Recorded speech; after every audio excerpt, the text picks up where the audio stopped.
Hello student, good morning.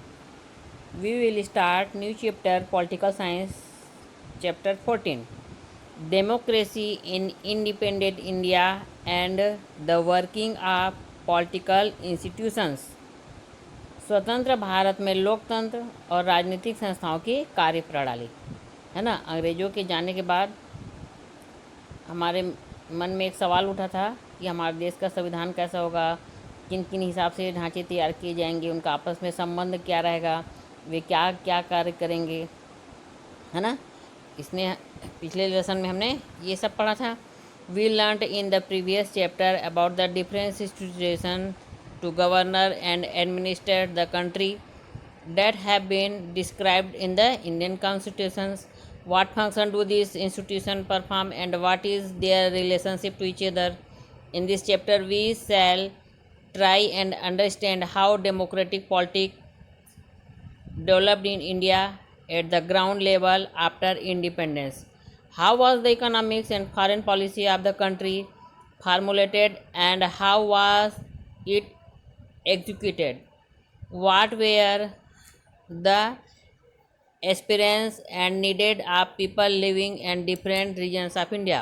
What step did the government take to fulfill these aspirants and needs? Let us try and analyze this इंटिवलेशन of the government.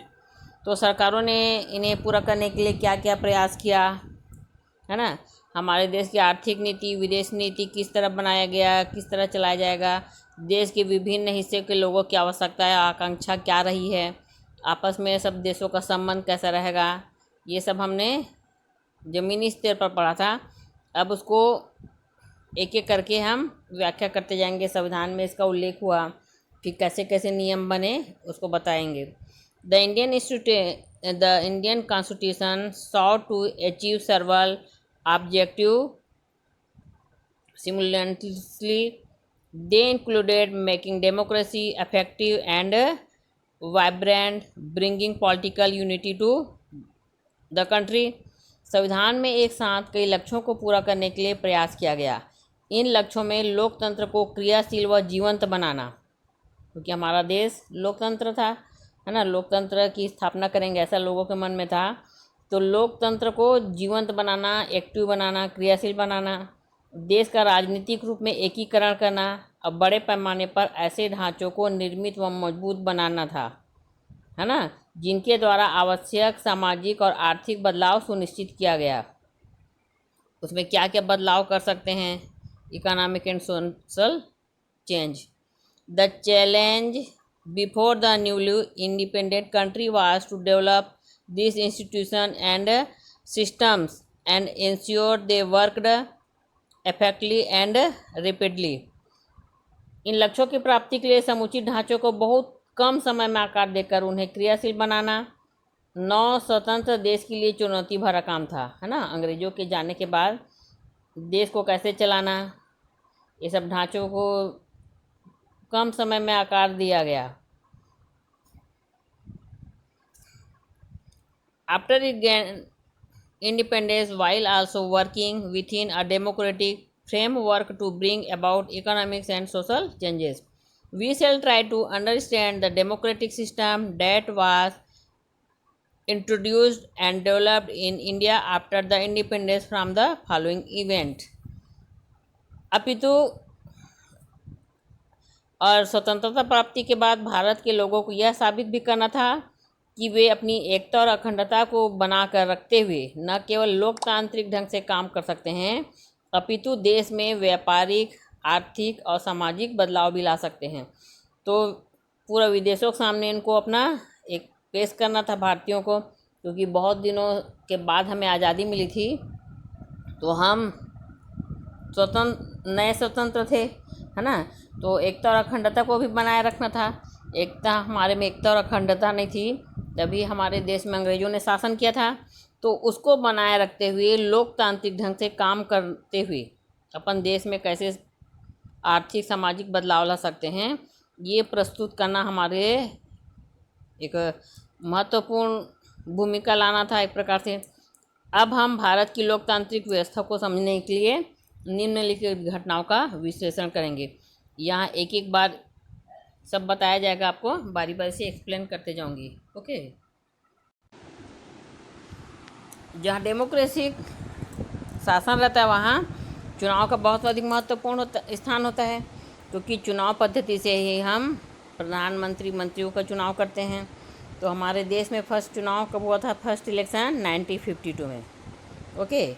N important challenge before the country was to the conduct the first general election according to the new constitution in order to ensure the success and stability of Indian democracy. Bharat के नए संविधान के अनुसार पहले जो आम चुनाव आयोजित करना भारतीय लोकतंत्र की स्थिरता और सफलता के लिए महत्वपूर्ण चुनौती था, है ना। सबका ध्यान भारत की ओर था कि वो कैसा डेमोक्रेसी शासन बहुत कम जगह है, हमने इसे अपनाया, तो एक बहुत बड़ी चुनौती थी हमारे सामने, है ना। Success and stability of India democracy. Although our constitution was adopted in 1950, the first general election was conducted in 1952। तो हम देखते हैं कि हमारा संविधान 1950 में लागू हो गया था। हम आज़ाद कब हुए? 1947 में। तो 3 साल लगे थे हमको एक प्रकार से संविधान बनाने में। फिर पहला चुनाव हुआ हमारे यहाँ 1952 में। कितने लोगों को इसमें मतदान करना था? It required intense preparation. Every adult Indian man and woman had been conferred the right to vote for the first time। लगभग 18 करोड़ लोगों को मतदान करना था। इसके लिए बहुत सारी तैयारियों की ज़रूरत थी। तो भारत में पहली बार हर वयस्क महिला पुरुष को चुनाव में मतदान देने का अधिकार मिला था, है ना। उसमें एज भी डिफरेंस बताया गया है। The first step was prepare the electoral roll listing the name of all eligible voters in the country. This was a monumental task given the vastness of the country and difficulty in reaching far-flung regions। तो भारत में भौगोलिक विस्तार मतलब बहुत बड़ा हमारा देश फैला हुआ है। उसमें विषमताएं भी देखी गई हैं, कहीं पहाड़ हैं, कहीं नदियां हैं, कहीं पठार है, तो कोई रेगिस्तान में बसा हुआ है। और पहले यातायात की बहुत समस्या थी, है ना। ये सब रेल ट्रेन ज़्यादा मात्रा में नहीं थी, तो लोग एक स्थान से दूसरे स्थान जाने में भी बहुत मुसीबतों का सामना करना पड़ता था। तो हमारे सामने 2 समस्याएं थी, भौगोलिक विस्तार और यातायात की समस्या। तो ये सब को देखते हुए चुनाव कराना आसान नहीं था। मतदाताओं को चुनाव की प्रक्रिया समझाना और उन्हें मतदान के लिए तैयार करना भी था। और वोटर लोग के लिए भी पहला साल था ये, है ना। तो उनको समझाना, the voter had to be educated about the electoral process and persuaded to visit the polling booth to cast their vote. और उन्हें मतदान के लिए तैयार करना, क्योंकि सुदूर अंचलों में भी क्या करना पड़ता था, जो दूर में रहते थे वहाँ पर मतदान केंद्र स्थापित करके चुनाव अधिकारियों को तैनात करना था। कई जगह ऐसी थी कि जाने में कई दिन लग जाते थे, है ना। वहाँ मतदान अधिकारी को पहुँचना भी, ये सब हमारे सामने एक चुनौती थी। Also polling booth had to be set up across the country and stepped by polling officer. Around 85% of the population was illiterate, so how could they read and recognize the name of the candidate they wanted to vote for? और हमारे यहाँ तो पढ़े लिखे लोग भी कम थे, 85% लोग निरक्षर थे, ओनली 15% लोग एजुकेटेड थे। वे कैसे उम्मीदवारों के नामों को पहचान कर सही तरीके से मतदान कर सकते थे, है ना। जो कम पढ़ा लिखा रहता है उसका दिमाग भी कम चलता है, तो वो उम्मीदवार के नाम को पहचानना, वहाँ पर टिक करना, ये बहुत आसान काम नहीं था। चुनाव आयोग ने ऐसे में एक नवाचार किया।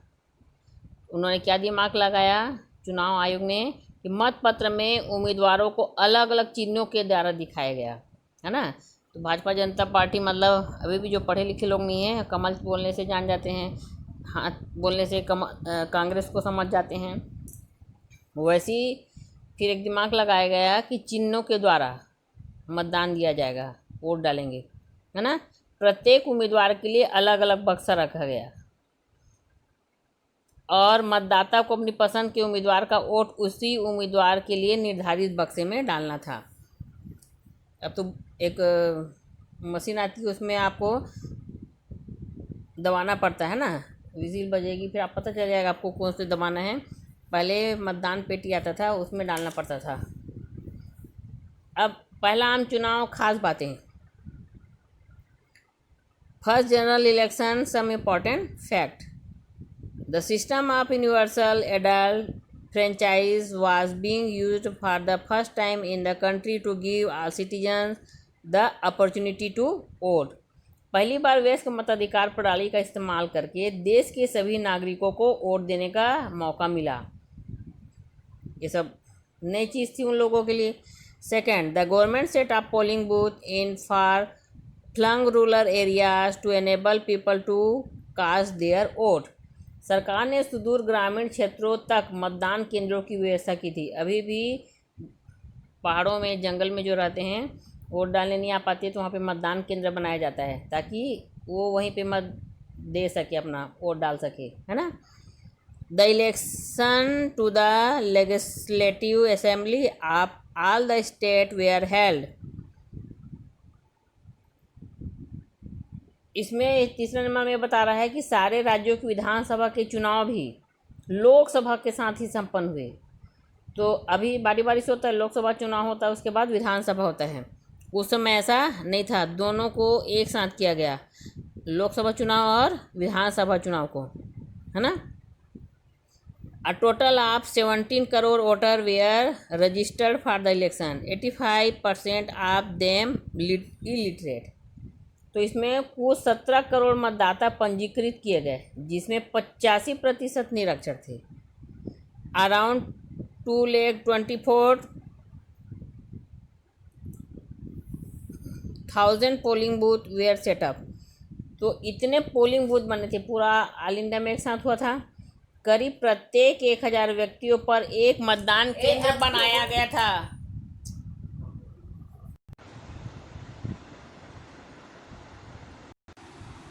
तो अभी भी देखना कि मतदान में पूरे लोग नहीं जाते हैं।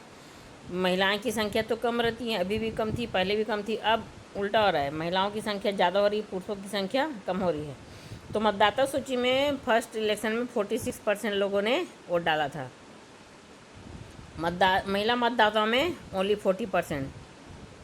Around 40% of the women voters also participated. There was negligible poll violence. और कुछ चुनावी हिंसा नगण्य था, मतलब लड़ाई झगड़ा नहीं हुई थी। The Congress party led by Jawaharlal Nehru won the huge majority. 45% of the voter cast their vote in favour of the party which won 74% of the seat in the Lok Sabha. तो हम जान रहे हैं कि जो कांग्रेस है, उसको जवाहरलाल नेहरू के नेतृत्व में उन्होंने लड़ाई लड़ी थी, उसमें सबसे ज़्यादा बहुमत कांग्रेस पार्टी को मिला था, है ना। तो 45% मतदाताओं ने कांग्रेस पार्टी को वोट दिया। लोकसभा में लगभग 74% सदस्य थे, वो कांग्रेस पार्टी के ही थे। Of the seat in Lok Sabha, but the non Congress party also got wide support from the people, including the communities party of India, socialist party, Jan Sangh and several religion parties. उस समय भी बहुत सारी कम पार्टी थी, अब जैसे ज़्यादा पार्टी वैसा नहीं था, फिर भी गैर कांग्रेसी दलों ने काफ़ी जन समर्थन पाया, जिसमें कम्युनिस्ट पार्टी, समाजवादी पार्टी, जनसंघ और क्षेत्रीय पार्टियां भी शामिल थी। उस समय भी क्षेत्रीय पार्टी रहती थी, है ना, अभी जैसे रहती है। इंडिपेंडेंट इंडिया थस टूक it first successful step towards multi party democracy. The general election that followed in 1957 and 1962 were also successful, with Indian democracy striking deep roots. इस प्रकार स्वतंत्र भारत ने बहुदलीय लोकतंत्र की ओर पहला और प्रभावी कदम उठाया। तो 1957 और 62 में भी जो आम चुनाव हुए थे वो सफल माने गए, और हमारी जो भारतीय लोकतंत्र की जड़ें हैं वो गहरी होते गई। लोगों को जैसे जैसे चुनाव होते गया समझ में आने लग गया कि क्या कमी थी, उसको अपन दूर करें, है ना। इस प्रकार पहला पॉइंट में फर्स्ट चुनाव कैसे हुआ इसके बारे में हमने रीड किया।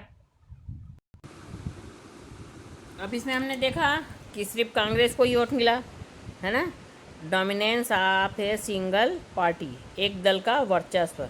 तो स्वतंत्रता के बाद होने वाले प्रथम जितने 3 चुनाव हुए जो कंटिन्यू 1952, 1957 और 1962, तीनों में कांग्रेस पार्टी का दबदबा रहा, with no other party winning even 10% of the vote on its own.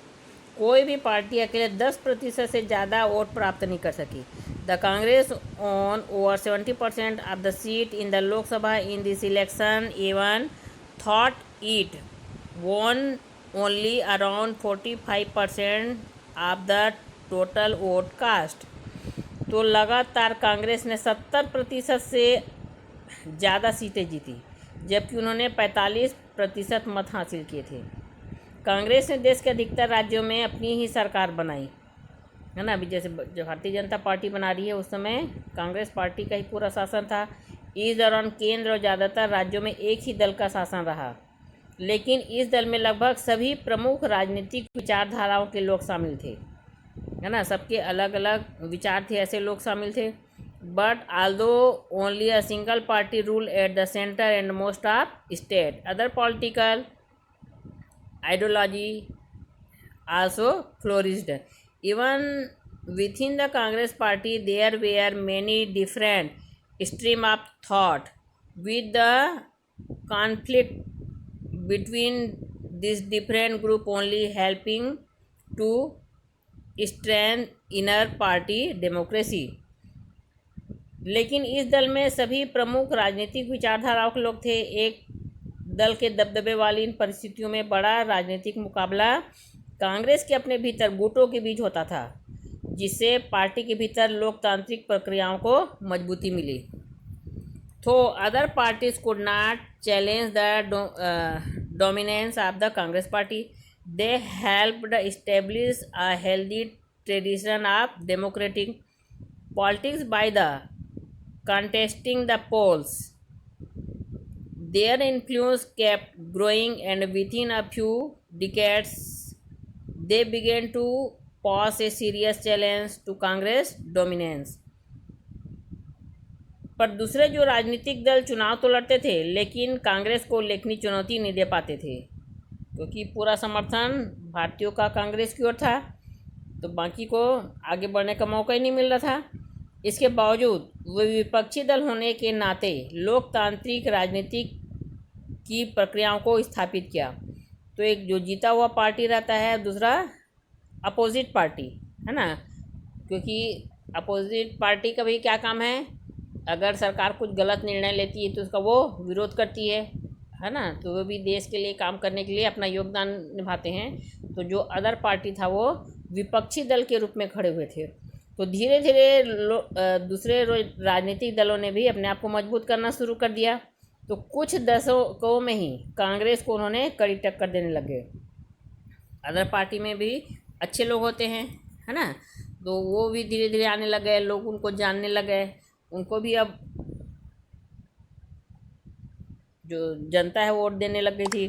तो हमारे संविधान ने जिस लोकतांत्रिक व्यवस्था की कल्पना की थी वह उस तरफ बढ़ने का एक महत्वपूर्ण पड़ाव था। लोकतंत्र में क्या है, सबको समान अधिकार, सबको समान अवसर, है ना। तो अब हम देखने लग गए थे कि धीरे धीरे ये हमारी जो विशेषता थी वो आगे बढ़ने लगी थी। यह भारतीय लोकतंत्र की विशेषता है कि 20-25 वर्ष तक एक पार्टी के दबदबे के बावजूद यहाँ बहुदलीय व्यवस्था पनप पाई। हम देख रहे हैं अब तो और बहुत सारे दल आ गए हैं, है ना। 10 व्यक्ति भी अपना दल बना लेता है। आज